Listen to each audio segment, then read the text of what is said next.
Hi everybody, welcome to today's video. My name is Mundry. Don't forget to subscribe. I post tons of content about fitness just like this video. I already have 3 other videos, so I'm going to link them in the description box and the cards. So today I'm doing my 2-week update on the Chloe Ting challenge, and I just wanted to mention I have not been doing it as consistently as I like, but I'm doing it until I get 28 days straight, which is why I'm showing you the progress, because the reality is you can't always do everything for 28 days straight. So I want to show you guys what progress really is like, so you guys will stay motivated. I know you guys might want to skip to just the results, but I think it's really important to see what the progress is like, what I've done every day, how strenuous it was at times. So I want you guys to really focus on that as well. I try to be as informative as possible, letting you guys know why exactly I am doing this, and that it's no matter what you look like, you're beautiful. It's not really about looking beautiful, it's about feeling confident in your body. I'll expand more on that later. Don't want to talk about that again. But yeah, I just wanted to give that really important introduction, just make sure you watch every part of it, because I think every part of this video is important for understanding how you can truly get toned and stronger. Thank you, and you guys can once again give this video a thumbs up, subscribe to my YouTube channel. You guys can also check out my podcast and my Instagram. And yeah, now we're on to the video.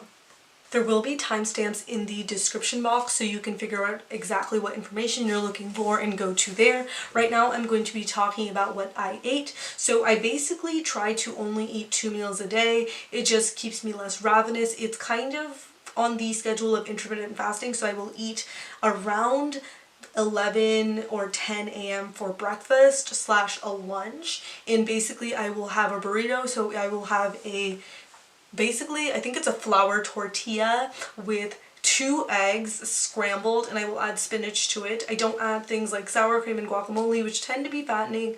Also, if I buy them from the store, they tend to be unhealthier. I do add a tiny bit of salsa and some pepper jack cheese. And that usually, if I eat it around 10, then I usually end up getting hungry by 12:31. But if I eat it around 11 and I can sustain myself, then I usually only get hungry around 4.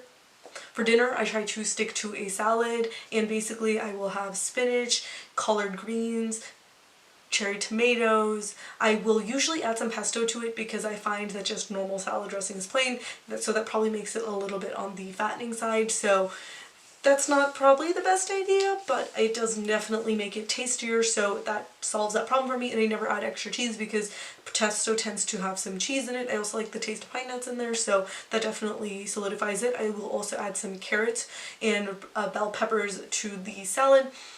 For snacks throughout the day, I find myself snacking on fruits, so like strawberries, mangoes. I don't have too many like crackers and biscuits in my house, because I find that it's just added sugar and I definitely cannot resist myself from having it, so I do that. I was previously doing a challenge where I drank a gallon of water a day, and I think that would really help me with this whole challenge, and maybe doing more strict intermittent fasting. So exactly 11 is breakfast and / lunch, and then exactly 6 p.m. is dinner. I think doing both of those things would definitely help me get faster results. If you want to see my results from drinking a gallon of water, you can check it out. I lost a decent amount of weight from it, and it was honestly pretty great because I wasn't exercising during that time. This was my adjusting period. I'm adjusting from a fairly active lifestyle to a more sedentary one of me studying and doing work all the time. So that was definitely a difficult adjusting period. But like I said, I kind of want to start doing the gallon of water a day again, as well as doing more strict intermittent fasting, because I think that would support me in this challenge. But like I said, I'm kind of following intermittent fasting for the most part, so that's going pretty well. So that is an idea of my kind of lifestyle / eating habits. And for another reference, the time of day that I almost always work out is basically an hour or 2 after I have lunch or my first / second meal of the day. So it'll be anywhere from 2 to 4 p.m. and basically I'll take a shower right after, but basically I do it that time because I'll usually be looking at the computer screen for hours and get tired, and this is my break from it. So now I'm going to send you guys on to day 1 of the workout. Hi everybody, so this is week 2 of the 28-day Chloe Ting flat stomach challenge. And I didn't do it for the last couple of days. I had a lot of tests. So I'm starting over the 28 days. But is what I look like. Oh, we got improvement. As you can see, I'm out of breath because I haven't done it for a couple of days, but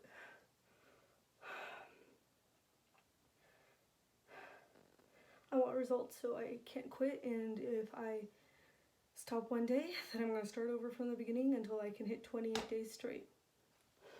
Hi everybody, so this is the second to last video of my 2-week update. I did 2 consecutive workouts. It's really bad, but this is what I look like. I can honestly feel improvement, but because I do this so inconsistently, I feel like it's not going to work as well. But yeah, let me just digress. So before I continue, I wanted to say that I am doing this whole exercising kick, and I wanted to say that every single person, no matter what size or anything, is beautiful. And by exercising, I'm not saying I'm any less beautiful, I'm just saying that I want to be healthier, stronger, both physically and mentally, and strength has a lot to do with that in working out, preserving my health by, not overeating and not being overweight, because that leads to things like heart disease and diabetes. That's really keeping me healthier and happier.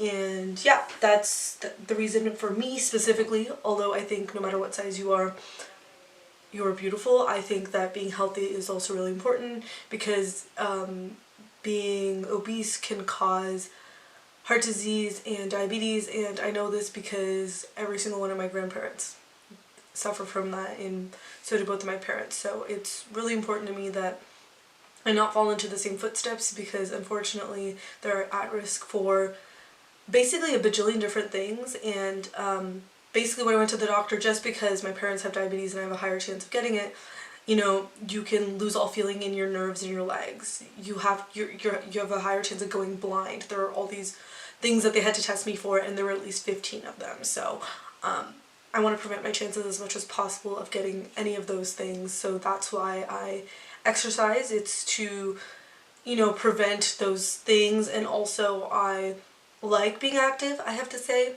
but I am not particularly consistent with it.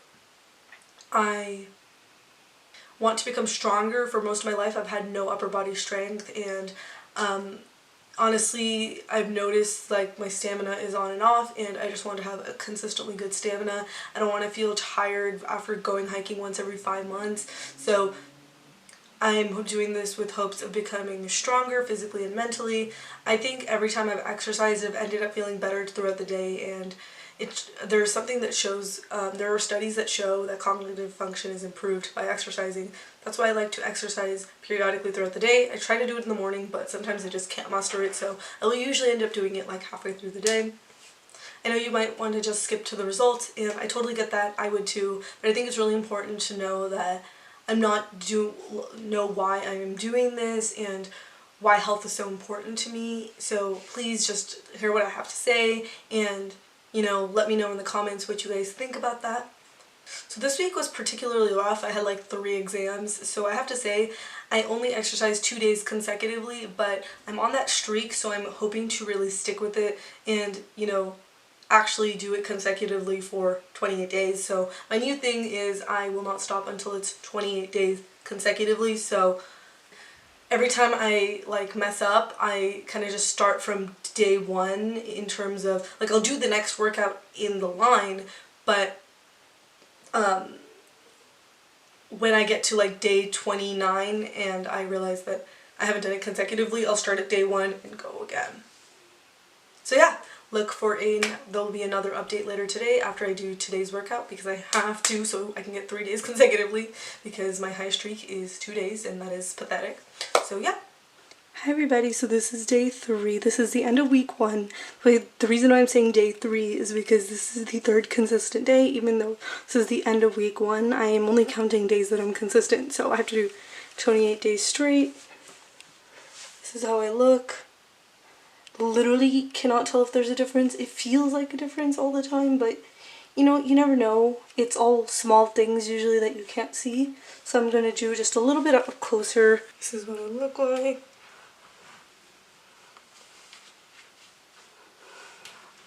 I don't know, it's really hard to tell, to be honest, so yeah, this is the end of week 1. If you want, you guys can follow me on my YouTube by subscribing, giving this video a thumbs up.